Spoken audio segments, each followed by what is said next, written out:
Hello friends, welcome to Kalyani சுலகம். இன்றைக்கி இந்த வீடியோவில் தயிர் சாதத்துக்கு ரொம்பவே பொருத்தமான ஒரு சைட் டிஷ் வெண்டைக்காய் ஃப்ரை. வெண்டைக்காய் ஃப்ரைன்னு சொன்னோன்னே ஆர்டினரி ஃப்ரைன்னு நினச்சிக்காதீங்க. இது கொஞ்சம் டீப் ஃப்ரை, அதாவது பகோடா டேஸ்ட்டில் இருக்கும். அதுக்காக முழுசாக பகோடா மாதிரி இருக்குன்னு சொல்ல முடியாது. இப்போ வாங்க செய்ய ஸ்டார்ட் பண்ணலாம். அதுக்கு முன்னாடி நம்ம சேனலுக்கு ஃபஸ்ட் டைமாக வந்திருக்கீங்க, இல்லை இன்னமும் சப்ஸ்கிரைப் பண்ணாமல் பார்த்துட்டு இருந்தீங்கன்னா சப்ஸ்கிரைப் பண்ணிக்கிங்க. மறக்காமல் லைக் அண்ட் ஷேர் பண்ணுங்கள். இப்போ தேவையான பொருட்கள்: தனி மிளகாய்த்தூள், கடலை மாவு, உப்பு, வெண்டைக்காய். நான் 100 கிராம் அளவுக்கு வெண்டைக்காய் எடுத்திருக்கேன். இந்த வெண்டைக்காவை நம்ம ஆர்டினரி பொரியலுக்கு கட் பண்ணுற மாதிரி கட் பண்ணி எடுத்துக்குங்க. இந்த மாதிரி கழுவிட்டு பொடி பொடியாக நறுக்கிக்கிங்க. இப்போ இது கூட தேவையான அளவு உப்பு சேர்த்துக்குங்க. ஒரு அரை ஸ்பூனுக்கு கூடுதலாக தனி மிளகாய்த்தூள் சேர்த்துக்குங்க. கடலை மாவு எந்த அளவுக்கு நம்ம வெண்டைக்காய் எடுக்கிறோமோ அதே அளவுக்கு கடலை மாவும் எடுக்கணும். 100 கிராம் வெண்டைக்காய் எடுத்திருக்கேன், 100 கிராம் அளவுக்கு கடலை மாவு. இப்போ முதல்ல உப்பு, தனி மிளகாய் தூள் சேர்த்து நல்லா மிக்ஸ் பண்ணிக்கிங்க. அப்போ தான் வெண்டைக்காயில் உப்பும் காரமும் போய் சேரும். இப்போ 100 கிராம் அளவுக்கு கடலை மாவு சேர்த்துக்கலாம். இப்போ அதே மாதிரி மிக்ஸ் பண்ணிக்கலாம். கை வச்சு மிக்ஸ் பண்ணாதீங்க, வெண்டைக்காய் உடஞ்சிரும். அதனால் ஸ்பூன் வச்சு இந்த மாதிரி மிக்ஸ் பண்ணிக்கிங்க.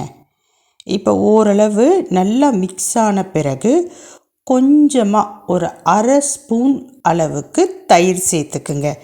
தயிர் ரொம்ப புளிச்சு போய் இருக்கக்கூடாது, மீடியம் புளிப்பாக இருக்கணும். இப்போ மிக்ஸ் பண்ணிக்கிங்க. தேவைப்பட்டதுன்னா கொஞ்சமாக தண்ணி சேர்த்துக்குங்க. ஆனால் தண்ணி தேவைப்படாது, வெண்டைக்காயில் இருக்கிற தண்ணியே போதுமானதாக இருக்கும். ஒருவேளை நீங்கள் மிக்ஸ் பண்ணுறப்ப ரொம்ப மாவாக இருந்ததுன்னா லைட்டாக தண்ணி தெளிச்சுக்குங்க. இப்போ நான் வீடியோவில் காமிச்சிருக்கேன் பாருங்கள், அந்த பக்குவத்துக்கு மிக்ஸ் பண்ணிக்கிங்க. ரொம்ப லூஸாக தொளன்னு இருக்கக்கூடாது. இந்த பக்குவத்தில் இருந்தால் தான் பொரிப்பதற்கு சரியானதாக இருக்கும். இப்போ இதை ஒரு 10 நிமிஷத்துக்கு அப்படியே விட்டுடுங்க. இப்போ ஸ்டவ் ஆன் பண்ணி ஒரு பேன் வச்சுக்கலாம். அதில் கொஞ்சமாக எண்ணெய் சேர்த்துக்குங்க. எண்ணெய் சூடான பிறகு நம்ம ஊற வச்சுருக்குறோம் இல்லைங்களா கடலை மாவில் வெண்டைக்காய் சேர்த்து, அதை பொரித்து எடுக்க போகிறோம்.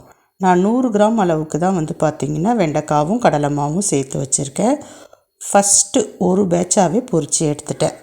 இப்போ பாருங்கள் எப்படி இருக்குது அப்படின்றத நீங்கள் பார்த்து தெரிஞ்சுக்கிட்டு இருப்பீங்க. இப்போ எண்ணெய் காஞ்சிடுச்சு. எண்ணெய் ரொம்ப காஞ்சி இருக்கக்கூடாது, மீடியமான ஃப்ளேமில் வச்சுக்கோங்க. இப்போ இந்த வெண்டைக்காவை ஃபுல்லாக சேர்த்துக்கலாம். நம்ம ஃபஸ்ட்டு மிக்ஸ் பண்ணுறப்ப எப்படி இருந்ததுன்னு பாருங்கள். இப்போ ஒரு 10 நிமிஷம் கழித்து பார்க்குறப்ப அந்த மாவு எல்லாமே ஃபுல்லாக அந்த வெண்டைக்காயில் ஸ்ப்ரெட் ஆகிருக்கு பாருங்கள். அந்த மாதிரி நீங்களும் மிக்ஸ் பண்ணி எடுத்துக்கோங்க. இப்போ எண்ணெயில் எல்லா வெண்டைக்காயையும் சேர்த்தாச்சு.